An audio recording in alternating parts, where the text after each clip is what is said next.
Welcome to Get the Facts, the show that gives you information on what you need to know. It tells the story of who we are as people, the traditions we inherit, and the legacies we pass on to future generations. I'm talking about our heritage. Yes, it's more than just about preserving monuments and old buildings, though that is a part of it too. And the Jamaica National Heritage Trust is leading the charge. Here to shine some light on this important endeavor is Ms. Lorna Bailey, Director of Public Education, Public Relations and Communications at the Jamaica National Heritage Trust, JNHT. Ms. Bailey, welcome. Thank you so very much for having me. All right. So you've got a lot in your title. But, yes. but I think that places you perfectly to help us with the first question. Okay. The JNHT, what's its mandate? Okay, our mandate is to promote the preservation of national monuments and also anything that is designated as protected national heritage. We also, in our mandate, we carry out research on such monuments and sites. We carry out, we conduct development, and we are also to record. Right. So those are the things that we do at the Jamaica National Heritage Trust. And to date, because of our act, the Jamaica National Heritage Trust Act of 1985, that allows us to carry out our mandate. To date, we have protected over 300 sites that are of historical, architectural, scientific, and traditional values.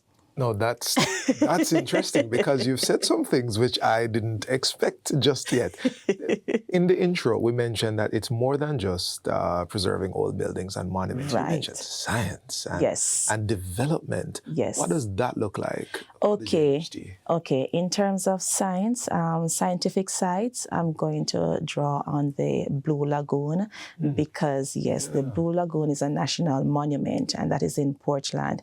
It is a national monument because there are over 30 natural springs that comes out into the Blue Lagoon. Right. And because of its scientific value, it was designated a national monument. And also the aquatic lives, the fishes, there's manatee out there. Right. So our act protect that as well. In terms of our buildings and in terms of our the architectural value of things, we're looking at anything that reminds us of the past. So we're looking at courthouses, churches that are at least 50 years old. Yes, so we protect them. Caves, which is a natural development, which is not that development, but it's a natural structure. Yes, it's a natural structure, right? There's also other man-made structures as well. So our act allows us to preserve all of those, definitely. There's also sites that are underwater that we preserve. We're talking Port Royal? Yes, yes, the sunken city of Port Royal. And recently, we were able to secure the UNESCO inscription as a World Heritage Site. So it is the 17th century landscape of Port Royal, and the sunken city is a part of that 17th century landscape. Fascinating. You keep mentioning the act, so there's a legal basis for the JNHT's work. Yes. Right. So help me out here now. There is a structure that's identified. You gave us some leanings. It needs to be at least 50 years or older. At least, right. Right. So we're not just preserving the far past, but the developing past as well. Exactly. What does the JNHT do? Who identifies the structure, and then what does JNHT do? How you carry out this preservation? There is a process. Right. There is a process, and based on what I mentioned, where we carry out research, if there's a development, it's a process, all right? Say, for instance, a developer identify a property that they want to carry out development, whatever it is. They want to build apartments, they want to put up a commercial complex and so on. Right. When they submit their application to the municipal corporation, then the application is referred to the Jamaica National Heritage Trust. We send out our team first of all, it is reviewed, the application is reviewed at our Heritage Development Review Committee, which is a subcommittee of the Board of Trustees. Right. And then the research would begin. So we'll send officers out into the field, and these are officers, they're archaeologists, they're researchers, they are from the Estate Management and Business Development Division. Right. So it's a team of technical experts. So they would go out and they would conduct what we call an archaeological impact assessment or a research impact assessment. And from that assessment, then they would come back, put in their recommendations, and to say whether or not this development has a negative impact on the heritage and the structures that is there. So whatever is there, if it is not yet protected, then steps would be taken to protect what is there, to preserve it for posterity. Yeah, this is fascinating. I'm sure there are some younger people, or maybe even older people, who are hearing that archaeologists are employed in Jamaica. That seems like a foreign thing.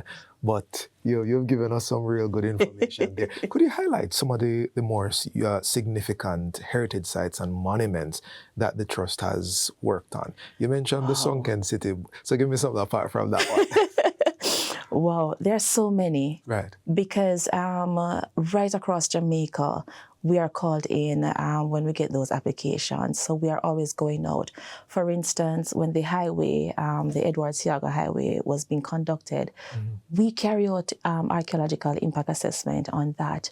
And it is fascinating. And whatever structures, whatever historical structures along the way, we protect them. Okay. I'm going to mention Seville Heritage Park, which is one of the sites that we own and manage. Right. It is in St. Anne.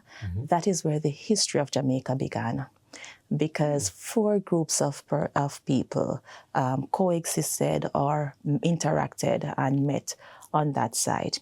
There's the Taino, or indigenous people, who were settled there. Right. Christopher Columbus and his crewmen, they came to Seville and saw the Taino settled there. Christopher Columbus came in 1494. Then came the British in 1655, settling at Seville after they conquered the Spanish. A lot of compound heritage there. Exactly. And the first set of enslaved Africans came to Seville. So Seville in itself, it's a very important site for us. A rich culture and heritage exists there.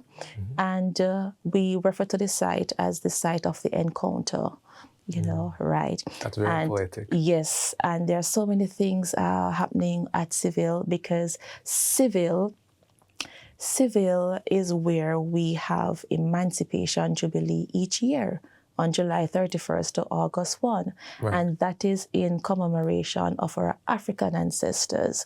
That is where we keep the traditions and the culture and the heritage of our African ancestors alive through the Emancipation Jubilee. There's also Taino Day in commemoration of the Taino happening at Seville. Got it. Right. I'm going to have to break you right now. This is interesting. We're going to pick up with this. We're discussing the preservation of our heritage with the JNHT's Director of Public Education, Public Relations and Communications, Ms. Lorna Bailey. More when we return.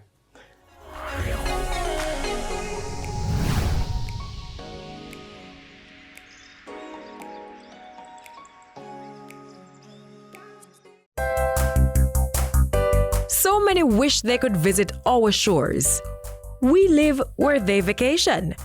Brand Jamaica beckons all from the 4 corners of the earth. Well, as a Jamaican, I have great pride in selling it. Your pride that you sell Jamaica with is something that it rolls off.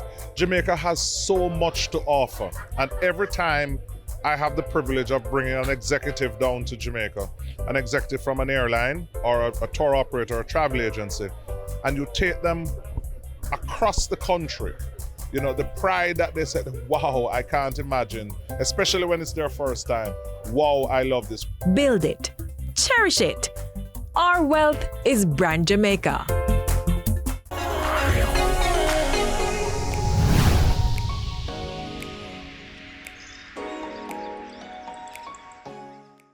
Welcome back. It's Heritage Month, and we're talking about preserving Jamaica's heritage with the JNHT's representative, Miss Lorna Bailey.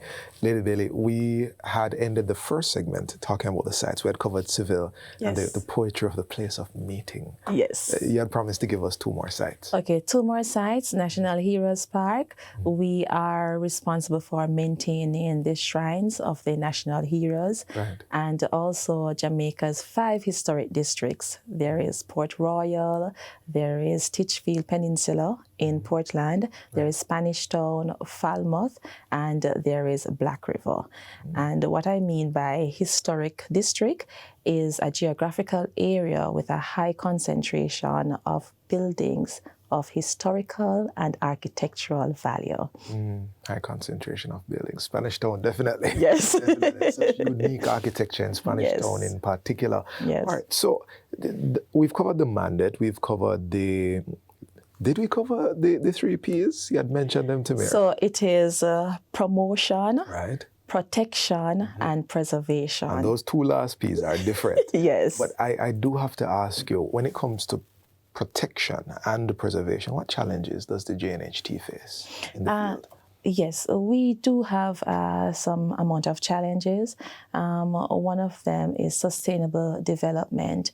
When development is happening on a historic or a heritage site or close by, we have to ensure that when we carry out our archaeological impact assessment or heritage impact assessment, we give recommendations as to how we can mitigate against, the destruction or interference of those sites. So we have to preserve them. Right. And so far it has been working.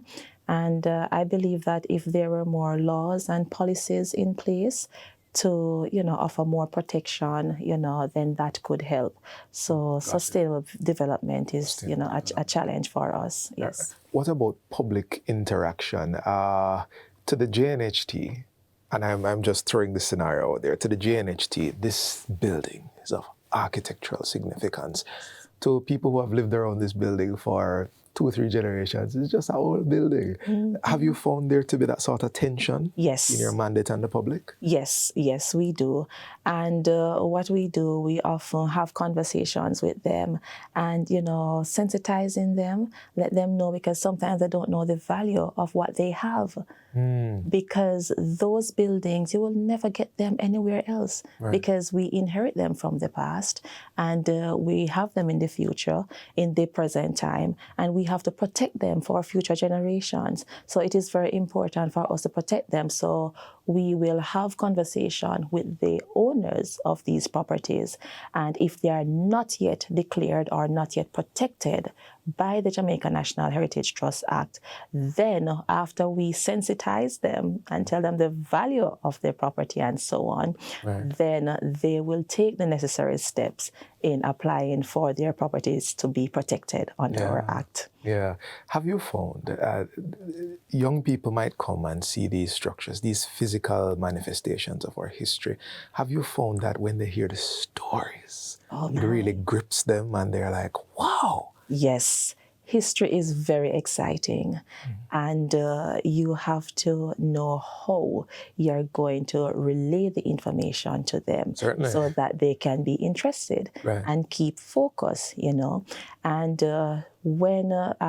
through our public education efforts, we do that. We focus on the younger generation. So you find that we will go into schools, we will take the artifacts, do exhibitions, and they're fascinated by it. Even when we tell them about, for instance, a Taino burial site, which is different from the African burial site, where we explain to them and say, did you know that the Taino, they are buried in a fetal position? They were like, no, miss. Right. That everybody just lie down straight. Exactly. So that sparked the excitement, and the interest, for them to learn and understand what it means to protect the heritage. Got it, got it. We're in the final few moments of the interview. What's in the future for the JNHT? What are the priorities going forward? Okay, some of the priority areas for the JNHT is to continue the work of the JNHT, continue with our mandate